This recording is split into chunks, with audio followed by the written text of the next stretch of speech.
Hey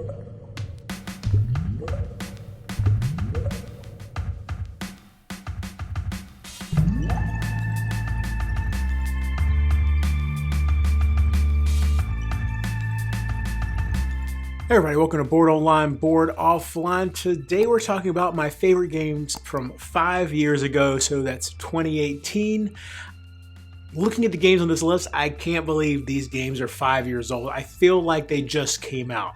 And on here are games that have really made an impression on me, that have stuck around in, several of these games. I would say at least 2, maybe 3 of these games would be considered by and large in the gaming world and at large to be I don't know about modern classics, but certainly some of the top games of all time.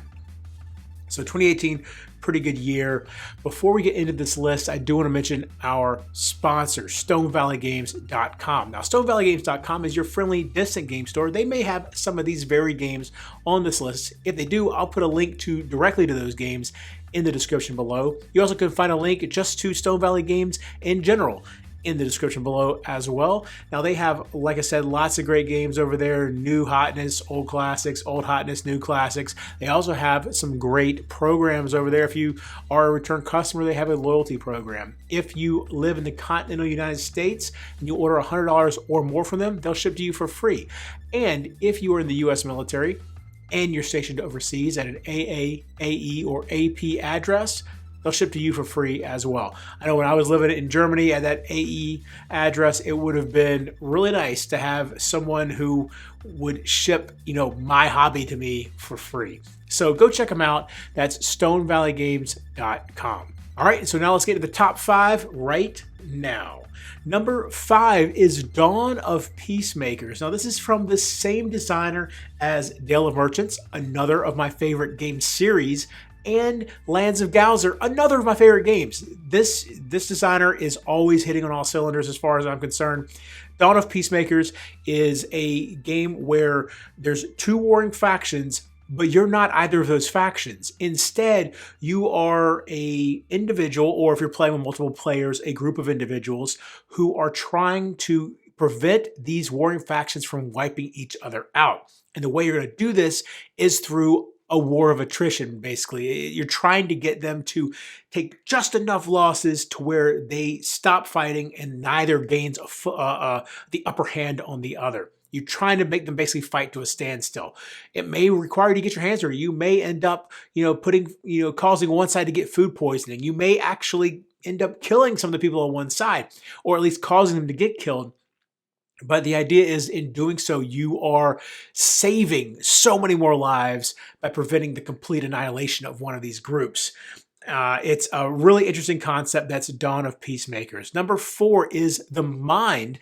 This is a game of complete silence for the most part. You have a deck 1 to 100, and depending on what you start at the lowest level, and you only have one card each, I believe. Maybe you start with 2 cards. I can't remember. I think it's 1 card each, and then just looking at your teammates, because you're on the same team, you need to play these cards in order, in ascending order, without talking. And you put a card down, and then whoever thinks they have the next one up, they put it down, and it's all about trying to read each other's kind of body language, not like literally communicating, not coming up with special codes or anything like that, just how deep can you get into the other person's mind and play the cards at the right time. And there's a couple little, power-ups, and you have a certain number of lives and stuff like that.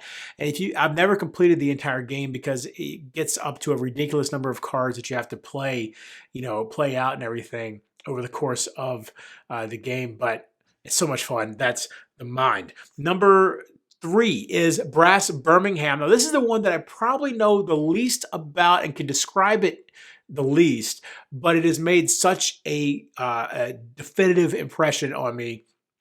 I'll actually be playing it, I hope, in March. I'm going to my buddy's house. He's the one that owns it. I only ever play it when I'm at his house, but it's an economic game where you're kind of building up this your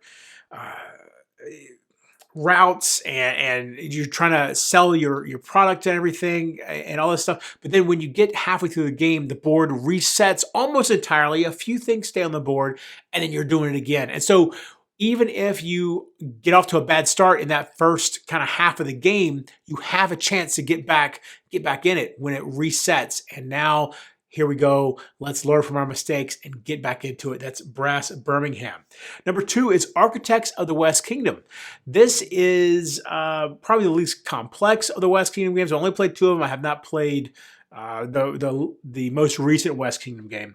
But Architects is a worker placement game where you start with a ton of workers, which really turns worker placement on its head, because so often you start with only a few workers and you get some more workers. You hire more workers as you play the game. That's when you start with a ton and you're putting them out. And when you put them on a site, the first worker that goes on there is not going to do a whole lot. But when you put your second worker on that same site, now that's more powerful. And the third worker, even more powerful. And so the more workers you put on there, the more other people are going to be getting annoyed at how powerful that spot's getting for you. And eventually somebody's going to go to the spot that lets them throw all your workers in jail, and you got to go bail them out. And so you start with a ton of workers, and then there's this constant push-pull with wanting to get your own stuff done, but also somebody's got to stop that guy from getting that move for the 4th time. And so we got to go throw his people in jail. And so you got to use one of your people to do that. And the number 1 game from 5 years ago is Root. I have Root, and I have 1 expansion plus a Clockwork expansion, so 2 expansions. The Clockwork expansion is what you have to play solo. Root is looks like this cute little game. It is a ruthless game where you are one of these different factions in this woodland war. Whether it's the bird faction or the cat faction or the Woodland Alliance, which are all these creatures that are tired of being trampled on by all these other guys. Or maybe you're the vagabond who's just a single solitary individual going around the countryside wreaking havoc on all the other factions that have been tearing up the woods with this war. So Root, and the really cool thing with Root is it's based off of what is known as the coin system, counterinsurgency, and that system was known for every faction playing very differently, having its own powers, its own abilities, and this is just like that. The first time you get it, you play Root with a group, if no one's played it before, it's going to be a hard teach, because not only do you have to teach the basic rules for the game, but you got to teach how each different faction functions as well. And really, you need to know not just how your faction functions, but you really got to know something about the other ones as well, because they all score differently as well. You're all trying to get to a certain number of points to end the game, but everybody gets those points in a different way. Fascinating game. That's Root, my number 1 game from 5 years ago.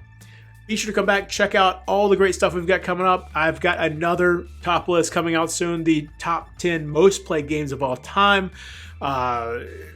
This is by individual plays, not hours played. So come check it out. It'll be coming out here in the next few days. Also, how to play Frosthaven Part 2, how to play Perdition's Mouth Part 3. That'll be the final part in that series. How to play Australia, and how to play 1815. I had to look over there to see what the number was. I want to say 1865. That's not right. 1815, Scum of the Earth. All of that's coming up very soon. And until next time, if you're bored online, bored offline.